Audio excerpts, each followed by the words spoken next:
Yeah, there's a lot of pride. Because it took a while to get it together. We had financing, it fell through. And it's kind of new territory for this day and age. It wasn't, you know, Billy brought up a good point. In 30s and 40s, they were making films that had comedy and drama all wrapped up into one, and that sort of went away. So to sort of convince people that this is the right thing to make and the subject matter is the right thing to talk about and that it can be entertaining, you know, we had to push it up the hill a little bit, but you were doing it with old friends and old colleagues, and we all had the same objective, and we argued well together when we disagreed. And that's, I think that's the key. You know, we're all gonna have different takes on it, but as long as the end result is the same, it's worth it. So being here feels really good, really good.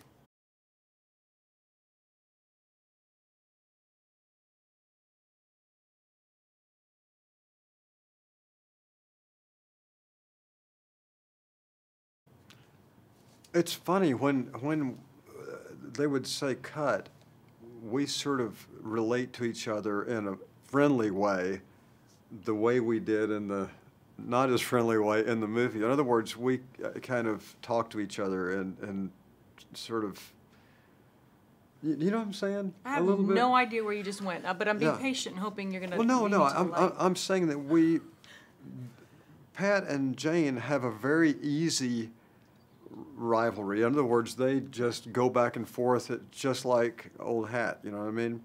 And I think that you and I communicate that way in real life. Completely. I get where you are. Yeah, I mean, I think it's, I think wit is a part of both of us naturally.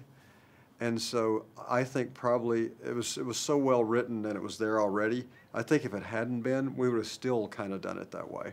You know, I think as long as you don't play it as funny.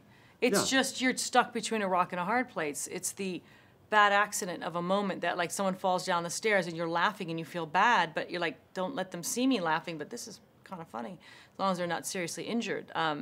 So it wasn't written as slapstick. It was written as just unfortunate circumstances are happening to these seemingly despicable human beings.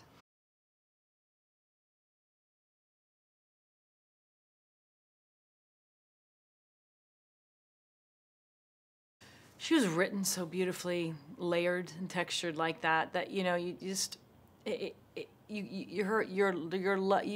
like the same thing with his characters, that you want to dislike these people so much, but then there's something deep inside that gives you sympathy towards them or makes them likable in some way, and it gives them a level of humanity that you didn't expect.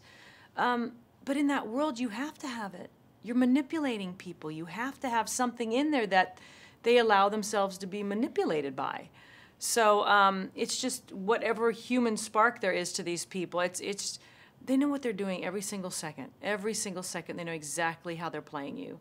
But these are broken people. These are people who are slightly broken. I think we can all relate to that.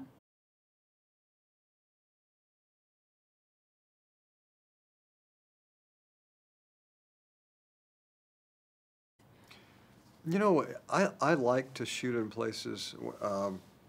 First of all, I like scenes with a lot of extras. Yeah. Because I like to be around people, and I like to see their reaction to things, and like you pick somebody out like an extra and go talk to them, and you kind of learn about their life and everything. And I like to shoot in other countries and states that I haven't worked in before. I've always enjoyed it. And in this case, the main thing I remember about it was how freaked out everybody was about mosquitoes when we went to Puerto Rico.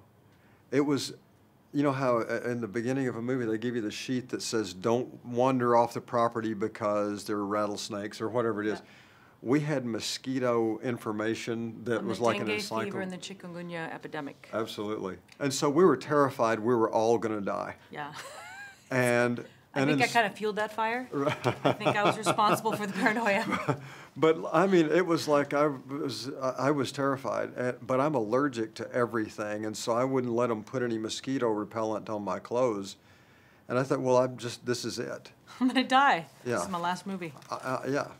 And so I just accepted it and went down there and but instead I would sit out at the beach at the bar at night with with Scoot Anthony, and Anthony a lot of times, and with, you know, in this humid weather and everything, and never got bitten once, and everything was fine. But Scoot, however, did think he was dying at one point. Yes. Yeah. But the extras that we had, I mean, the traditional costuming from Bolivia was brought back by Jenny Egan, who's our costume designer. They went there. They're like, what do you want to bring back? She brought back all the authentic clothing.